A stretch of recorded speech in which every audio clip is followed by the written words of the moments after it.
Chapter 21 प्रतीक्षा का परिणाम। ये 10 दिन 10 वर्ष की भांति निकले। प्रत्येक दिन वो केवल शक्ति से क्या कहा जाए इसकी परिरेखा बनाता रहता था। उन्होंने अधिकतर प्रजापत नगर को अपने पगों से ही नाप लिया। भांति भांति के भेष धारण करके उन्होंने प्रजापत नगर के हर उस क्षेत्र का भ्रमण किया जहां उन्हें जाने की अनुमति थी। उन्होंने वहां के समाज, भाषा, वर्ण, भूगोल, इतिहास, अर्थव्यवस्था, तकनीकी, संस्कृति इत्यादि का उतना ज्ञान प्राप्त कर लिया जितना वो स्वयं के विवेक से प्राप्त कर सकते थे। प्रजापत नगर वस्तु कला का भी उत्कृष्ट उदाहरण था। वो पूरा नगर 100 योजन की चौड़ाई का था एवं 100 योजन ही उसकी लंबाई थी। पूरा परिकोटा एक विशाल दीवार से युक्त था जिसमें 4 द्वार थे। मुख्य द्वार उत्तर पूर्व की ओर था। पूरा नगर पर्वतों से आच्छादित था। पूर्व दिशा में पर्वत नहीं थे। पर्वतों से कई प्रकार की नदियां गिरती थी जिन्हें कृत्रिम बांधों द्वारा नगर में लाने की व्यवस्था थी। यातायात के साधन कई प्रकार के थे। पूरे नगर में कई छोटे नगर एवं ग्राम भी थे। मार्ग एवं ग्राम दोनों ही स्वच्छता से परिपूर्ण थे। पशु वाहन भी थे एवं कृत्रिम वाहन भी थे जो कई प्रकार की ऊर्जाओं से गति करते थे। कुलीन जनों के पास ही वो व्यवस्था थी। जल के अतिरिक्त विद्युत की भी व्यवस्था थी जो केवल सौर ऊर्जा से बनाई जाती थी। सौर ऊर्जा को प्राप्त करने हेतु विभिन्न यंत्रों को पर्वतों पर भी लगाया गया था। स्वर्ण की मुद्राएं प्रचलित थी। उन्हीं से समस्त प्रकार का व्यापार गति करता था। कई प्रकार के पौधे एवं वृक्ष उद्यानों के माध्यम से वहां उपस्थित थे जो नगर को सुगंधित एवं मोहक बनाते थे। ब्रह्मा एवं विष्णु के कई भव्य मंदिर भी उन्होंने वहां देखे। वो सभी उत्तम वास्तुकला से बनाए गए थे। मुख्य आकर्षण मध्य में बन रहा विष्णु मंदिर था जो अति भव्य था। उसका गुंबद इतना विशाल था कि वो दूर से ही दिख जाता था। कई कारीगर उस पर दिन रात कार्य करते थे। प्रजापत नगर का मुख्य भवन सबसे विशाल था। ये पृथ्वी का सबसे विशाल भवन था। ये कैलाश भवन से भी अधिक ऊंचा था और उतनी की विशाल थी उसकी ध्वजा जो मुख्य द्वार से भी लहराती हुई दिखाई देती थी। एवं ध्वजा पर श्वेत रंग की वही आकृति थी जो वहां प्रत्येक ध्वज पर थी। किसी निजी वाहन से जाना बुरी परिस्थितियों को आमंत्रण देने के समान होता। यही कारण था कि पशुवाहन से वो गुहा की ओर जा रहे थे। परंतु इस समय अश्वों को प्रयोग किया गया था। ये अश्व मूल्यवान थे। ये पर्वतीय क्षेत्र के ही पशु थे। वो वहां की जलवायु के अनुकूल थे।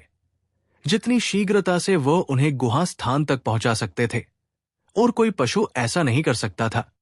वो बलिष्ठ शरीर वाले थे एवं उनकी मांसपेशियां अन्य पशुओं से अधिक दृढ़ थी। वो पृथ्वी पर उपस्थित सभी अश्व की प्रजातियों में श्रेष्ठ में आते थे। वो सप्ताह पूर्व ही उस वाहन से गुहा की ओर चल दिए। पूरे मार्ग की यात्रा में शिव केवल शक्ति के ही विचारों में मग्न रहा।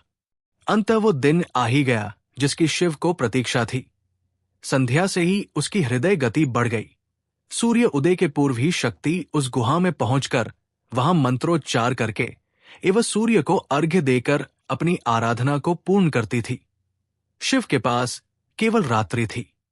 नंदी एवं शिव को लेकर आदिना उस स्थान की ओर चल दिया जहां वो गुहा थी। शक्ति के साथ जो सैनिक गुहा तक जाते थे वो प्रजापत नगर के श्रेष्ठ योद्धा थे। उन योद्धाओं में सबसे श्रेष्ठ था गणेश। वो शक्ति का सबसे बड़ा विश्वास पात्र था। वो एक अद्भुत योद्धा था। वो युवा था परंतु उसकी निर्णय क्षमता किसी अनुभवी व्यक्ति से भी कई अधिक थी। अर्धरात्रि ही वो गुहा तक पहुंच गए थे परंतु कठिन कार्य तो इसके पश्चात ही था। शिव के पास 2 ही विकल्प थे। या तो वो नीचे ही शक्ति को रोककर उससे बात करे या ऊपर गुहा तक जाए। नीचे रहने का अर्थ था कि वो शक्ति से तभी मिल सकता था जब स्वयं शक्ति अनुमति दे, क्योंकि उसके सैनिक शक्ति तक उसे नहीं पहुंचने देते। ऊपर एकांत था। वो सरलता से शक्ति से बात कर सकता था। उसे अपने हृदय की वास्तविकता बता सकता था। परंतु जितना सरल वहां शक्ति से बात करना था उतना ही कठिन वहां जाना था। उस पर्वत पर जाने का मार्ग अत्यंत ही दुर्लभ था। शीघ्र निर्णय लेना होगा शिव, हमारे पास अधिक समय नहीं है। नंदी ने शिव से आकाश की ओर देखते हुए कहा, मैं ऊपर जा रहा हूं। शिव ने पर्वत के ऊपर देखते हुए कहा, जहां से प्रकाश आ रहा था। नंदी ने प्रयत्न किया कि शिव को मना कर सके, परंतु वो स्वयं भी जानता था कि यही सर्वश्रेष्ठ मार्ग है। शिव ने पर्वत पर स्थित गुहा की ओर गति करना प्रारंभ किया। कुछ दूरी पर पथरीला मार्ग था। पत्थरों के सरकने का भय था। वो अधिक दबाव के लिए नहीं थे। मार्ग में कई स्थान ऐसे आए जहां मार्ग खंडित था।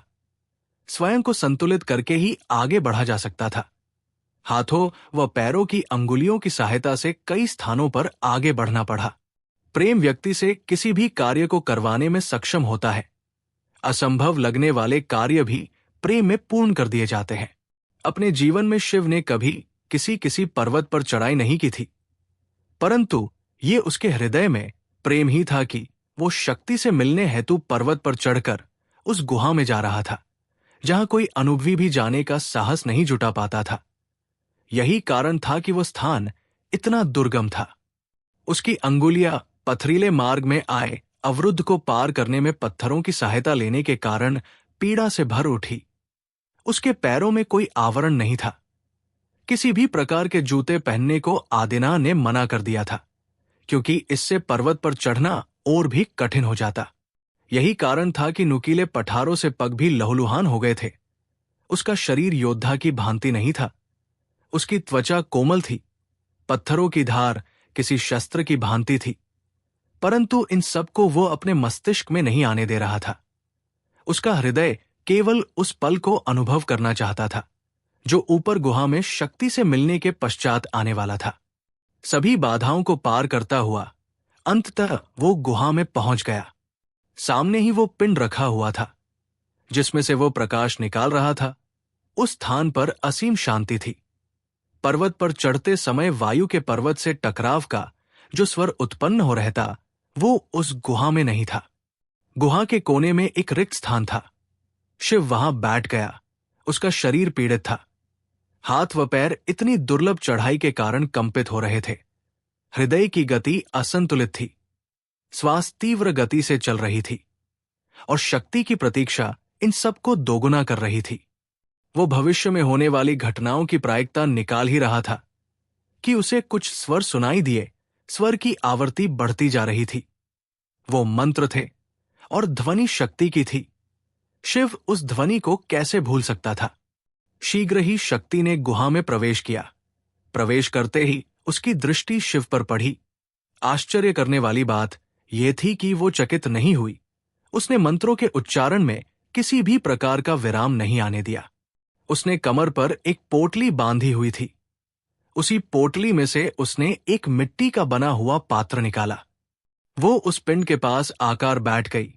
पोटली में से उसने धातु को एक बेलनाकार पात्र निकाला, जिसमें जल था। ये दोनों ओर से बंद था। एक ओर से पात्र को खोलकर उसने जल को मिट्टी के पात्र में डाला। उसकी पोटली में कई पुष्प भी थे। उसने पुष्पों को निकालकर पिंड को पुष्प अर्पित किए। शिव उसे ही देख रहा था। शक्ति को इतना निकट से एकांत में देखना उसके लिए स्वप्न ही था, परंतु शक्ति ने उसे एक बार देखने के पश्चात पुनः उस पर दृष्टि नहीं डाली थी। वो अपने कार्य को करने में व्यस्त थी। पुष्पों को अर्पित करने के पश्चात उसने मिट्टी के पात्र में उपस्थित जल को उस पिंड पर अर्पित किया। उसके बाद वो ध्यान अवस्था में बैठ गई। उसने अपने नेत्रों को बंद कर लिया। उसके औष्ठ मंत्रों के उच्चारण कर रहे थे। उसकी श्वास नियंत्रित थी। कुछ क्षणों तक वो मंत्रोच्चार करती रही। शीघ्र ही सूर्य उदय हुआ। सूर्य से निकालने वाली किरण उस पिंड पर पड़ी, जिससे वो और अधिक आलोकित हो गया। शक्ति ने अपने नेत्र खोले। उसने दोनों हाथों को जोड़कर पिंड को प्रणाम किया। तत्पश्चात उसने मिट्टी के पात्र को पुनः जल से भर दिया और उसे लेकर उठी। उसने पात्र को उठाया एवं गुहा के मुख की ओर गई। पात्र को उसने दोनों हाथों से उठाया एवं सामने की ओर अपने मस्तक से ऊपर की ऊंचाई तक ले गई। तत्पश्चात उसने उस पात्र में उपस्थित जल को उस पात्र से गिराना प्रारंभ किया। गिरते हुए उसकी जो धार बन रही थी, उस धार में से वो सूर्य को देखने लगी एवं मंत्रोच्चारण करने लगी। उस धार में से सूर्य की किरणें परिवर्तित होकर संपूर्ण शरीर पर आ रही थी। शिव पीछे की ओर बैठा हुआ था, परंतु उस तक भी ये किरणें पहुंच रही थी। शिव को इन किरणों में असीम ऊर्जा का अनुभव हुआ। उसने ऐसा कुछ पहले कभी नहीं देखा था। जल के बीच जाने तक शक्ति मंत्रोच्चारण करती रही। उसके पश्चात उसने सूर्य को प्रणाम किया एवं पीछे मुड़ी। वो शिव की ओर आई एवं पात्र में जल भरकर शिव को दिया। वो आश्चर्यचकित था, परंतु पिपासा के कारण उसका कंठ सूख रहा था। उसने तुरंत जल पिया। वो जल अमृत के समान था। जल भी स्वादिष्ट हो सकता है, इसका अनुभव शिव को हुआ। जल पी लेने के पश्चात वो बोला, मैंने अपने जीवन में इतना स्वादिष्ट जल कभी नहीं पिया। कैलाश की पावनी नदी का जल संशोधित करने के पश्चात भी ऐसा नहीं होता। शिव के कंठ से स्वर नहीं निकल रहे थे। वो नहीं जानता था कि वार्ता कैसे प्रारंभ करे। हम सदैव लक्ष्य की प्राप्ति की ओर ध्यान लगाए रहते हैं। पूरे परिश्रम से उसे प्राप्त करने में अपना समय लगते हैं, परंतु जब वो लक्ष्य प्राप्त हो जाता है तो उसके पश्चात क्या करना है, ये हम नहीं सोचते। यही कारण है कई बार लक्ष्य प्राप्त होने के पश्चात हम उसका आनंद नहीं उठा पाते। ये देव नदी गंगा का जल है, शक्ति ने उत्तर दिया। मैंने सुना है कि देवता अमृत का पान करते हैं। क्या ये वही अमृत है? प्रश्न करना तो शिव का स्वभाव था। आप यहां क्यों आए हैं? शिव की बात को नगण्य मानते हुए शक्ति ने गंभीर होकर पूछा। मैं यहां आपके दर्शन करने ही आया हूं, शिव ने उत्तर दिया। उसके हृदय ही धड़कन असामान्य थी। उसकी धमनियों में रक्त तीव्र गति से प्रवाहित हो रहा था। उसकी श्वास लेने की गति भी बढ़ चुकी थी। मैं वास्तविक उत्तर चाहती हूं। वास्तविक उत्तर जानने ही तो मैं यहां आया हूं। यदि आपके पास उत्तर नहीं है तो वार्तालाप का मेरे पास समय नहीं है, ये कहकर वो जाने लगी। उसे जाता देख शिव स्वयं को रोक न सका और बोल पड़ा, मैं आपसे प्रेम करता हूं। शक्ति रुक गई। वो पुनः शिव की ओर मुड़ी। उसने शिव की ओर देखा और बोली, क्या आप जानते हैं प्रेम शब्द का अर्थ क्या होता है? मैंने सेनापति के मुख से सर्वप्रथम आपका नाम सुना एवं आपको देखने का सौभाग्य मुझे उस दिन प्राप्त हुआ जिस दिन आपने तांडव नृत्य किया था। आपके नृत्य ने मेरे मन को मोह लिया। मैंने कई गंधर्वों का नृत्य देखा है, परंतु उस दिन जो मैंने देखा वो अद्वितीय था। तत्पश्चात मैंने चक्रभेदन में केवल आपको देखा था। उसके बाद द्वंद। ये पूरा घटनाक्रम मैं प्रत्येक दिवस में देखता हूं। आपके मुख से निकले हुए एक एक शब्द मुझे प्रत्येक दिन सुनाई पड़ते हैं। आपके स्मरण मात्र से ही मेरे हृदय की गति तीव्र हो जाती है। मैं आपके अतिरिक्त कुछ और सोचने में सक्षम नहीं हूं। मेरे भीतर का क्रोध जैसे शांत हो गया है। जिज्ञासाओं का जन्म हुआ है। मैंने प्रेम की परिभाषा जानने का बहुत प्रयत्न किया। मेरी मां के अनुसार प्रेम समर्पण का नाम है। महर्षि के अनुसार प्रेम एक भाव है जो यदि उत्पन्न हो जाए तो जीवन सुलभ हो जाता है। प्रेम के जितने भी लक्षण मैंने सुने वो सब मैं अपने भीतर अनुभव करता हूं। शिव के उत्तर में एक निर्मलता थी। मुझे विलंब हो रहा है। नीचे मेरे सैनिक मेरी प्रतीक्षा कर रहे हैं। यदि मैं समय पर नहीं पहुंची तो वो तुरंत गुहा में प्रवेश कर जाएंगे और ये आपके लिए संकटकारी हो सकता है। शक्ति पुनः गुहा से बाहर जाने के लिए प्रस्थान करने लगी। परंतु आप ऐसे कैसे जा सकती है? मुझे ज्ञात है कि आप भी मुझसे प्रेम करती है। शिव ने अपने स्वर की आवृत्ति को बढ़ते हुए कहा। शक्ति पुनः रुक गई एवं बोली, आपको कब ये प्रतीत हुआ कि मैं आपसे प्रेम करती हूं? यही कारण था कि आपने द्वंद्व में मुझे कोई हानि नहीं पहुंचाई और मुझसे प्रेम था, इसी कारण तो आपने मुझसे द्वंद्व किया था। मैंने आपसे द्वंद्व किया था क्योंकि मुझे इस बात का उत्तर चाहिए था कि जिसे संपूर्ण विश्व में रुद्र का वंशज घोषित किया जा रहा है वो इसकी योग्य भी है या नहीं, और मुझे इस बात का उत्तर प्राप्त भी हो गया था और आपको हानि पहुंचाना मेरा लक्ष्य था भी नहीं। शक्ति के स्वर क्रोध में उत्पन्न हुए प्रतीत हो रहे थे।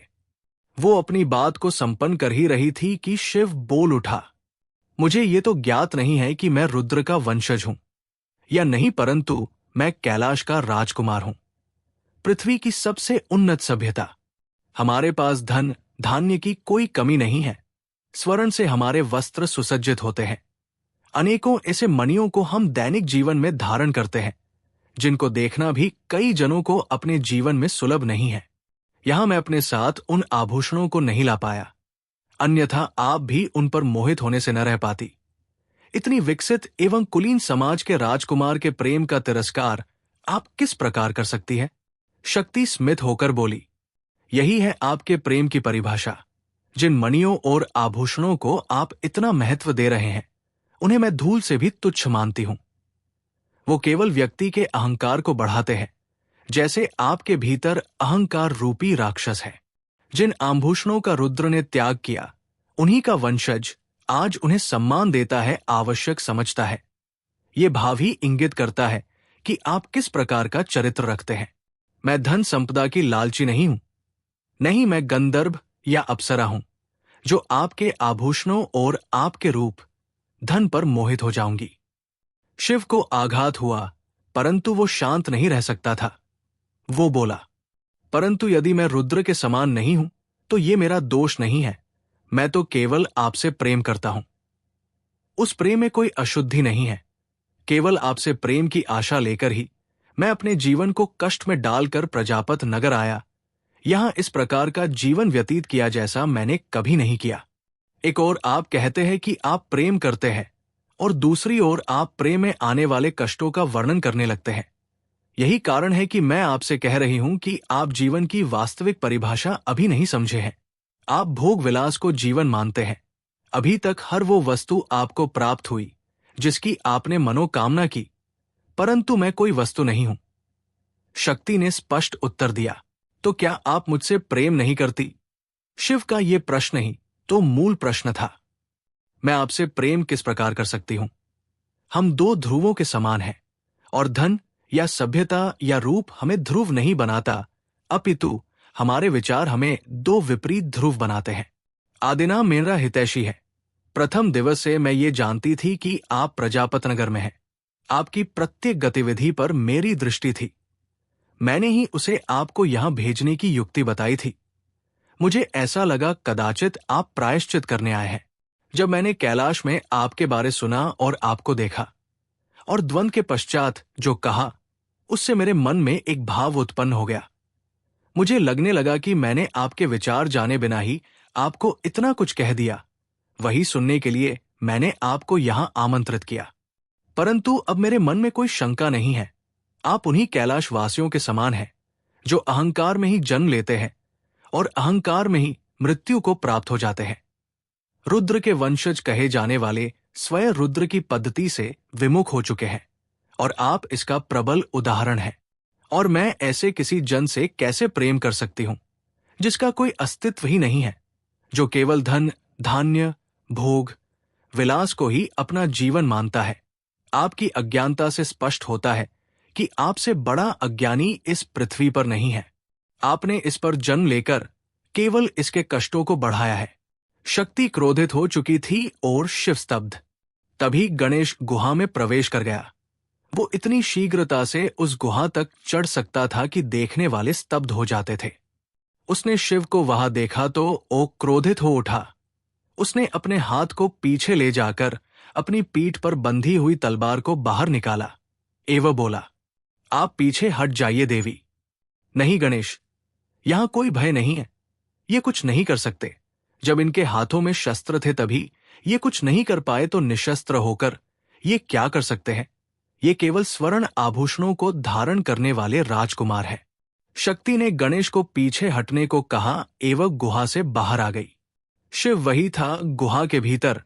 वो बाहर नहीं आना चाहता था। बहुत समय बीत जाने पर नंदी भी गुहा में आ गया। उसने देखा शिव वही बैठा हुआ था। वो किसी मूर्ति की भांति स्थिर था। नंदी उसके पास आया एवं उसके कंधों पर हाथ रखकर बोला, आप नीचे क्यों नहीं आए? मैं आपकी कब से प्रतीक्षा कर रहा हूं। परंतु मैं जिसकी प्रतीक्षा कर रहा था उसका ये परिणाम होगा, ये मैंने नहीं सोचा था। शिव के नेत्रों में अश्रु थे।